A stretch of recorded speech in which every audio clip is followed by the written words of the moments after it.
Assalamualaikum. Jumpa kembali di Perkumpulan Inisiatif bersama saya Nandang Suherman. Kali ini kita akan membincangkan seputar kebijakan negara terkait dengan anggaran untuk lingkungan hidup. Kenapa kita harus bincangkan? Karena Indonesia sudah mengikatkan diri dalam konvensi internasional bagaimana pentingnya menjaga kelestarian atau lingkungan hidup ini untuk kelanjutan kita hidup di muka bumi ini.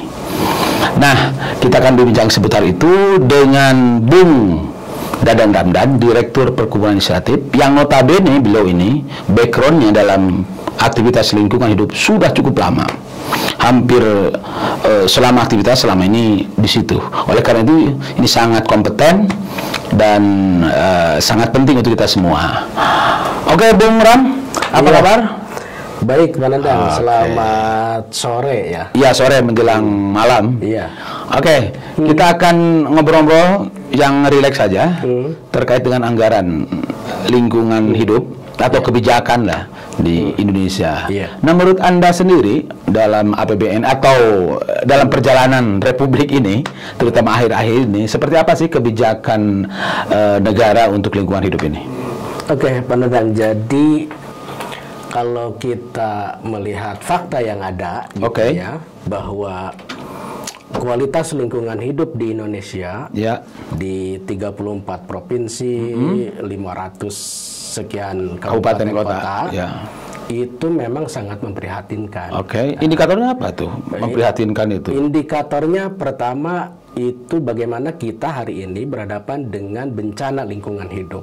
Oke. Hampir semua kabupaten kota, semua desa itu pasti terkena dampak bencana lingkungan hidup. Seperti apa yang satu pun desa, kota yang, gitu kan, yang lewat itu, yang lewat gitu atau yang terhindar dari bencana lingkungan hidup. Ini menunjukkan bahwa indikator kualitas lingkungan hidup kita yang semakin merosot.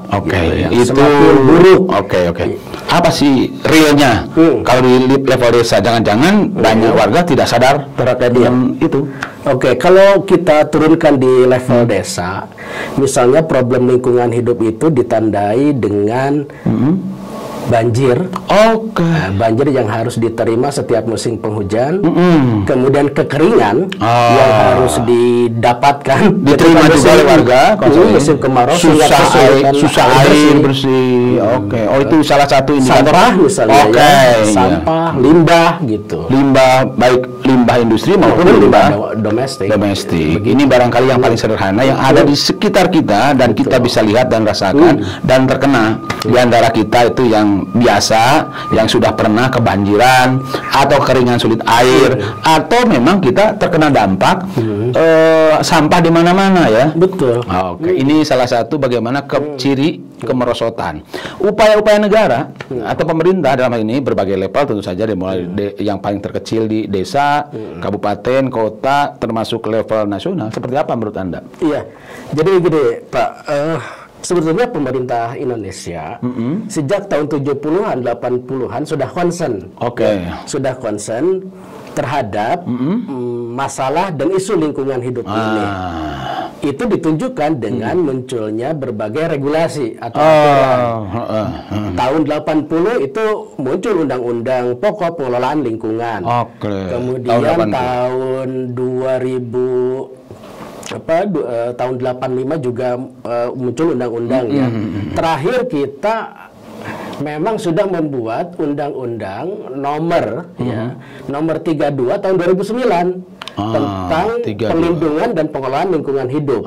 Nah, undang-undang itu dibuat untuk merespon untuk problem lingkungan, problem lingkungan dan juga terkait dengan permasalahan kebencanaan. Bahkan ada undang-undang khusus ya terkait dengan kebencanaan. Nah, sekarang komitmen itu kemudian diperkuat lagi di dalam RPJMN 2020-2024. Sebelumnya masuk menjadi prioritas. Sebelumnya sebelum RPJMN tahun 2020 ada nggak itu? Belum ada. Jadi sekarang lebih kuat lagi, dinyatakan gitu, karena ada di dalam prioritas ke-6. Prioritas ke-6, membangun lingkungan hidup, meningkatkan ketahanan bencana dan perubahan iklim. Itu di dalam RPJMN.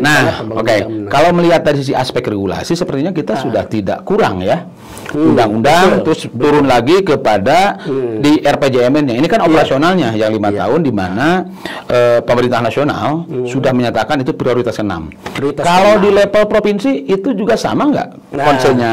Kalau kita periksa, memang untuk di level provinsi dan kabupaten kota ini belum menjadi prioritas dalam rencana pembangunan jangka menengah daerah. Walaupun gitu kan, di dalam visi misi itu dicantumkan soal lingkungan hidup. Selalu ada lingkungan hidup. Selalu ada begitu. Itu apa sih yang menjadi kendala atau penyebab atau apa hambatannya, atau jangan-jangan mereka nggak ngerti tuh para kepala daerah, para aktor daerah terkait dengan itu, apa tuh? Ya sebenarnya kan komitmen daerah, kabupaten kota, ya dari desa, kabupaten kota gitu ya, kemudian provinsi, itu yang paling mengalami begitu. Iya, yang terkena langsung. Yang terkena langsung kan, karena apalagi desa-desa memiliki warga yang terkena dampak. Desa juga berkaitan dengan lingkungan, sumber daya alam yang ada di sekitarnya yang semakin rusak. Dan juga daya dukung dan daya tampung lingkungannya juga semakin menurun. Itu mereka sebetulnya. Namun, kalau kita periksa lagi, ternyata daerah gitu kan, daerah ini baik itu provinsi, kabupaten, kota memang belum sepenuhnya memprioritaskan lingkungan untuk diperbaiki, untuk dipulihkan atau mengurangi kerusakan lingkungan. Yang punya tanggung jawab, yang punya kewenangan yang paling utama dari struktur pemerintahan dalam konteks lingkungan hidup, apakah lintas level nasional, provinsi, kabupaten, atau di mana yang paling? Semua memiliki kewenangan ada hidup, ya. Makanya di level nasional itu ada Kementerian Lingkungan Hidup.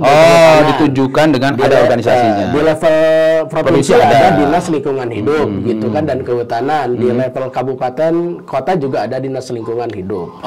Jadi nomenklatur atau kebijakannya itu memang sudah menjadi dasar gitu kan, bahwa lingkungan itu menjadi kewenangan kabupaten, kota, provinsi sampai ke daerah juga kan ada dinas. Termasuk desa. Kalau kita lihat undang-undang nomor 6 desa 2014 tentang desa itu ada kewenangan dari menurut Bung, kalau lihat regulasi seperti itu sudah sangat lengkap, tetapi kok faktanya hari ini bencana yang dirasakan oleh masyarakat semakin banyak, skalanya semakin luas, kualitas atau kualitas bencana juga semakin semakin berat gitu. Apa sih? Apakah misalnya karena mengoperasionalkan organisasi itu kan butuh misalkan anggaran, SDM atau pengetahuan atau apa tuh? Iya. Pertama, komitmen kepala daerah.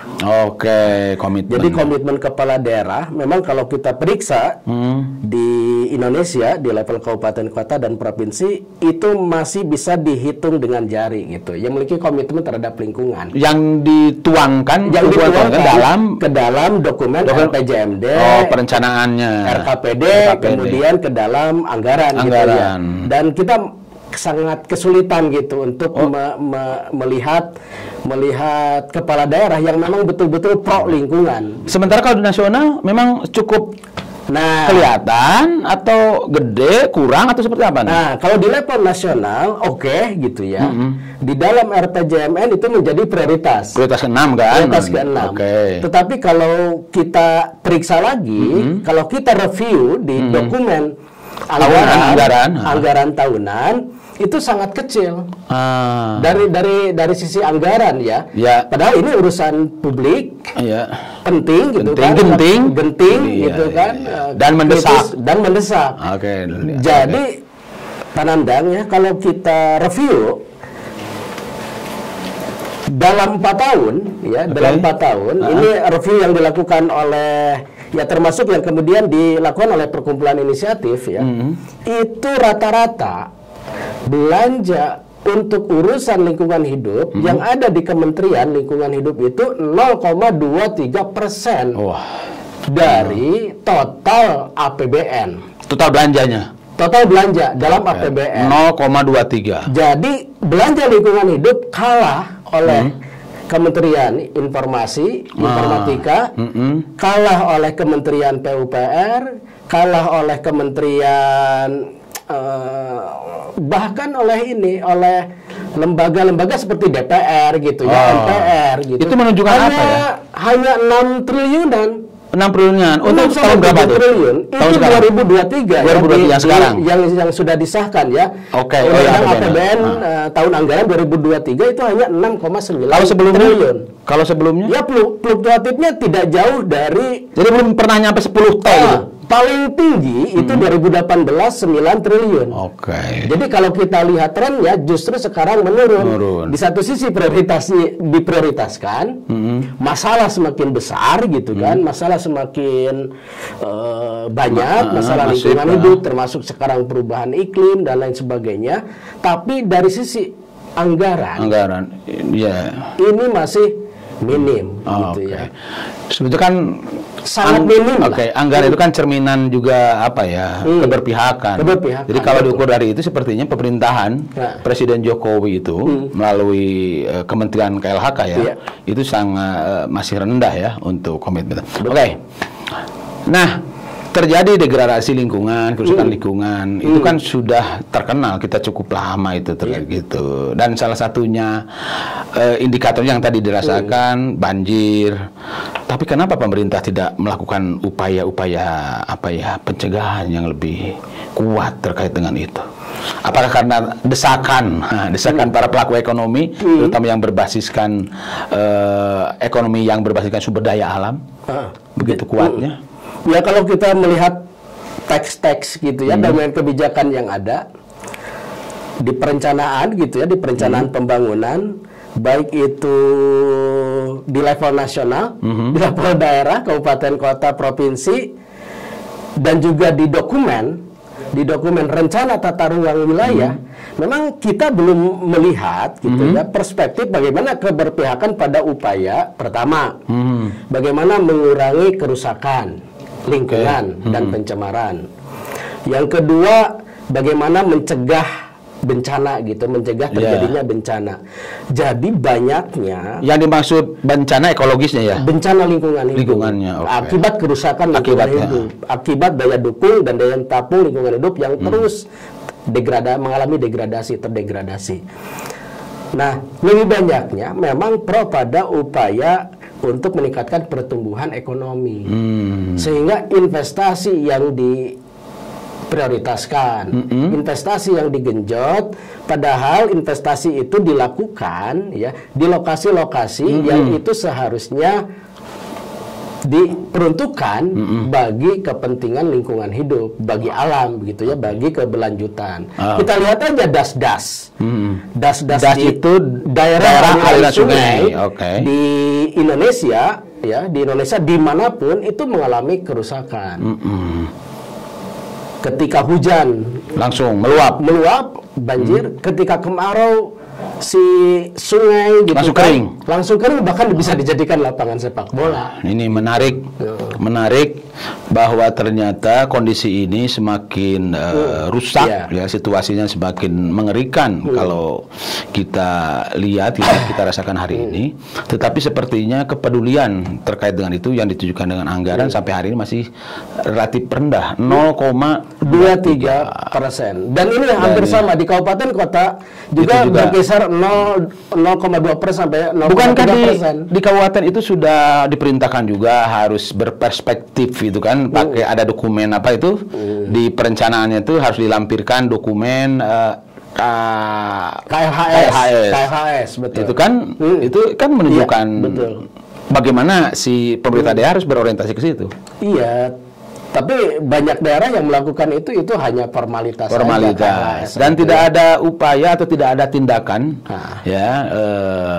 kalau represif ya terlalu kasar. Misalnya pengurangan lah dari pemerintah pusat bagi daerah yang tidak serius gitu dalam menjalankan kebijakan itu, sehingga dikurangi misalnya. Karena kan di kita pemerintah pusat itu yang paling efektif kan melakukan pengendalian kepada daerah itu melalui kebijakan anggaran. Jadi begini Pak, memang agak beda di sektor ini ya. Kalau pemerintah pusat, di sektor lain itu ada skema DID gitu kan, ada skema DAK gitu ya. Kalau di lingkungan, di urusan publik lingkungan ini nggak ada tuh skema itu gitu ya. Skema insentif disinsentif yang itu dalam bentuk penambahan anggaran atau pengurangan anggaran terhadap daerah yang berhasil memulihkan gitu kan, atau berhasil kemudian memastikan kualitas lingkungan hidupnya itu meningkat.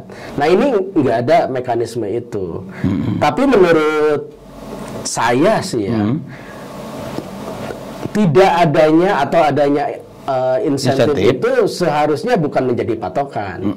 Karena kalau lingkungannya baik, lingkungannya sehat, ya, maka itu akan mendukung pada produktivitas. Ini penting nih. Masyarakat. Kalau kita lihat kan demografi ya antara Jawa luar Jawa, di kita kan kalau di Jawa itu begitu jumlah penduduk begitu besar.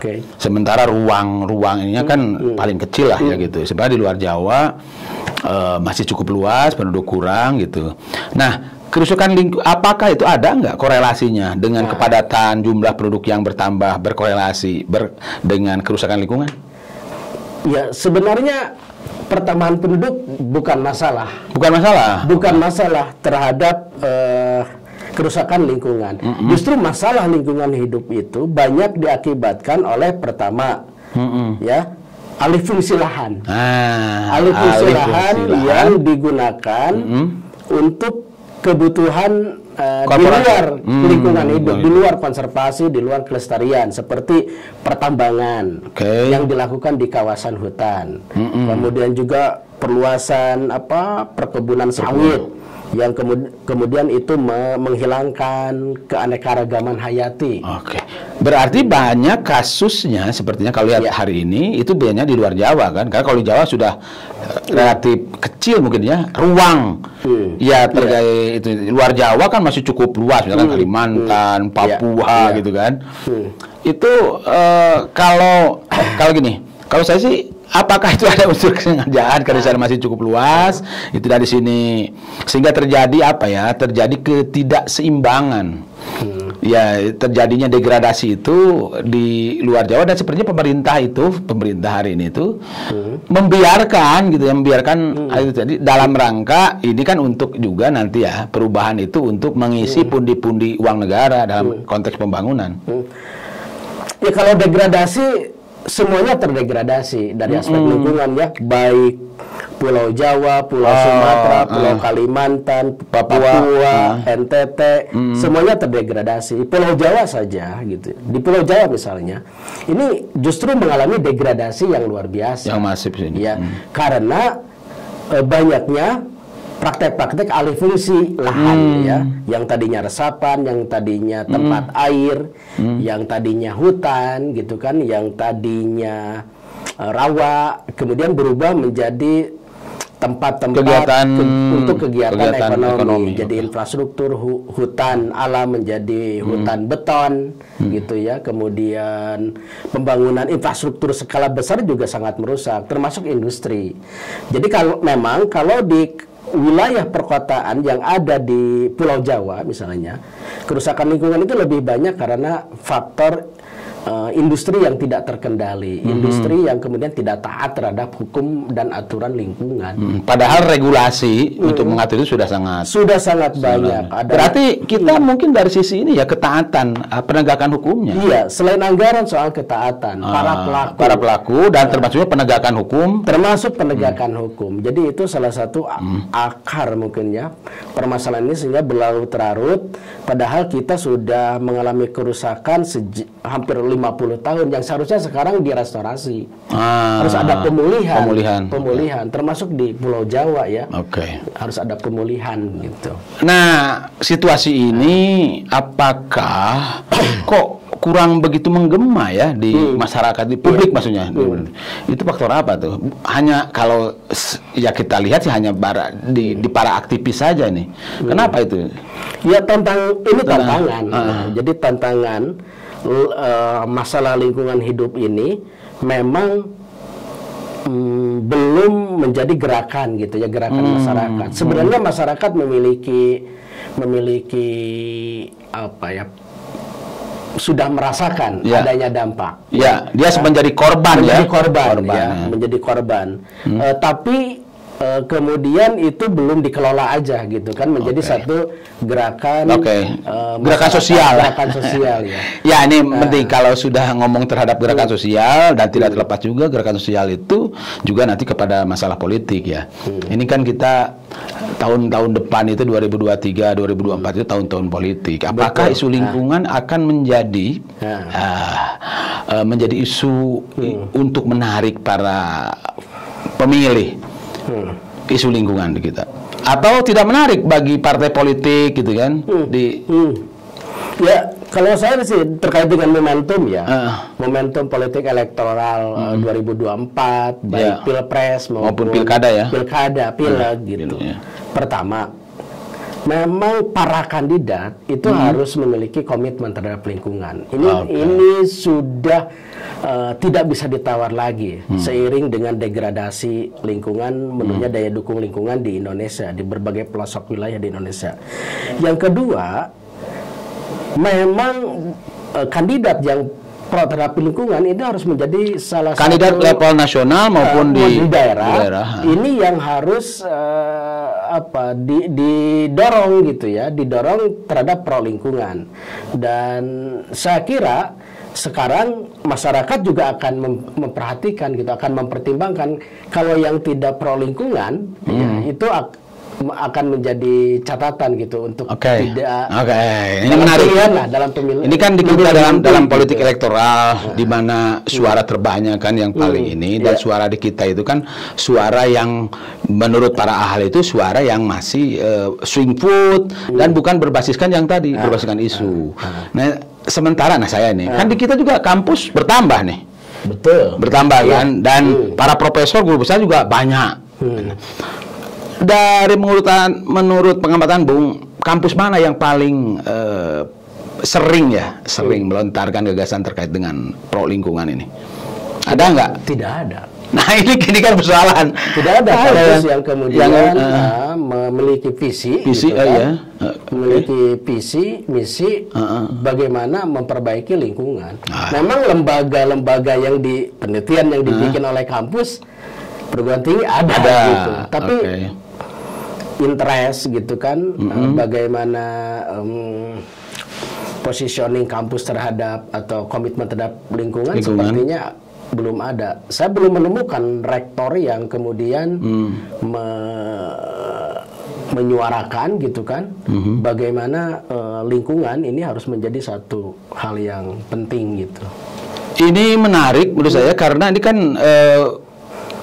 perguruan tinggi ini kan menjadi barometer juga dalam proses tadi. Kan ini lembaga pendidikan yang notabene nanti akan melakukan transformasi sosial untuk melakukan penyadaran itu. Di satu sisi kan masyarakatnya kondisinya seperti ini, makin banyak yang susah, sementara kita lingkungan semakin rusak. Kan lingkungan rusak itu juga berkorelasi juga dengan kehidupan mereka. Kalau dari entitas perguruan tinggi seperti itu, dari parpol ada nggak? Kalau dulu kan ada Green Party, di kita ada nggak yang sudah cukup secara nyata ya? Belum ada juga. Belum ada. Kalau indikatornya bagi saya sederhana. Ketika pemerintah mengimplementasikan RPJMN yang berpotensi merusak lingkungan, kemudian ditentang oleh salah satu partai, itu indikatornya. Dan hari ini kita tidak menemukan itu. Lewat saja begitu saja. Partai manapun. Partai manapun. Memang ini tantangan juga karena kita kemudian dihadapkan kepada partai-partai yang ada yang belum memiliki gitu kan, menyuarakan politik lingkungan, keadilan lingkungan ini dengan lantang gitu kan. Ya, ini menurut saya sih sangat ironi ya, di tengah lingkungan kita semakin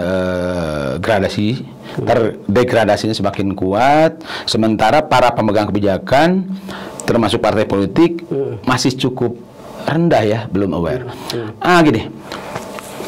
Siapa sebetulnya yang bukan siapa yang mestinya strategi apa sih yang dilakukan oleh paling tidak oleh Bung lewat perkumpulan inisiatif atau kawan-kawan di civil society untuk menggaungkan ini? Ya saya kira kita perlu bekerja ya secara kolektif gitu. Jadi civil society lintas sektor ya, lintas isu gitu, memang harus melakukan upaya bersama gitu untuk lingkungan ini, karena lingkungan ini sebetulnya bukan sektor gitu ya. Justru pemerintah yang membuat ini jadi sektoral ya, sehingga ada KLHK-nya. Kalau ini multi ini menyangkut tempat hidup kita yang harus aman dan sehat. Jadi perlu upaya-upaya kolektif. Salah satunya ya kita harus konsisten dan setia pada upaya-upaya edukasi. Edukasi lingkungan hidup. Yang kedua, bagaimana kita juga bisa menemukan pengetahuan-pengetahuan lokal, kearifan lokal yang bisa diterapkan dalam konteks kekinian, yang lebih arif terhadap lingkungan. Nah, kemudian yang ketiga ini berkaitan dengan bagaimana upaya-upaya masyarakat sipil juga untuk melakukan advokasi, memonitoring implementasi kebijakan-kebijakan yang ada. Dan itu dilakukan tidak hanya oleh CSO, NGO, tapi juga harus dengan korban gitu ya. Ya, harus bareng-bareng ya. Bareng-bareng. Dan kita korban-korban akibat daripada degradasi lingkungan itu sudah cukup banyak ya. Cukup banyak.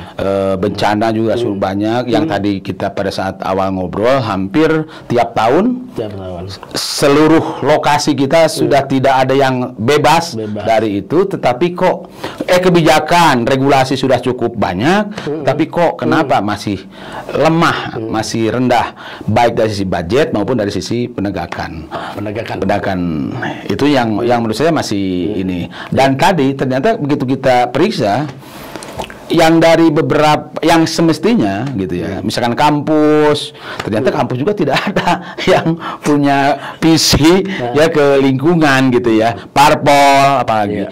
Pemerintah sudah punya regulasi, tetapi mengoperasionalkannya, ini kan kampus ini kan dia memproduk para aktor ya yang kalau kampus seperti itu ya, saya kira sih. Makanya tadi tidak heran kalau korelasinya dengan anggaran rendah itu karena tidak punya orang-orang yang cukup. Betul. Nah, sudah ada sih itu kan nggak sih berapa kalau dari sisi budget, kita bagi kepada budget yang dibutuhkan. Kalau di bukan di sektor saya maaf, di urusan yang lain pendidikan secara nyata 20% ya, kesehatan 10% minimal gitu kan. Terus ada SPM. Kalau lingkungan hidup gimana nih? Memang belum ada ya. Belum ada ya. Belum ada mandat-mandat Tory spending seperti dalam regulasi undang-undang pendidikan, undang-undang kesehatan, peraturan gitu kesehatan. Memang di undang-undang di desa kan minimal 10%. Di undang-undang lingkungan hidup memang tidak menyebutkan presentasinya. Oh, tidak. Tetapi di undang-undang lingkungan hidup itu sudah memastikan bahwa anggaran itu menjadi instrumen dalam perbaikan pemulihan lingkungan. Jadi sudah ada dinyatakan, termasuk di undang-undang desa gitu ya.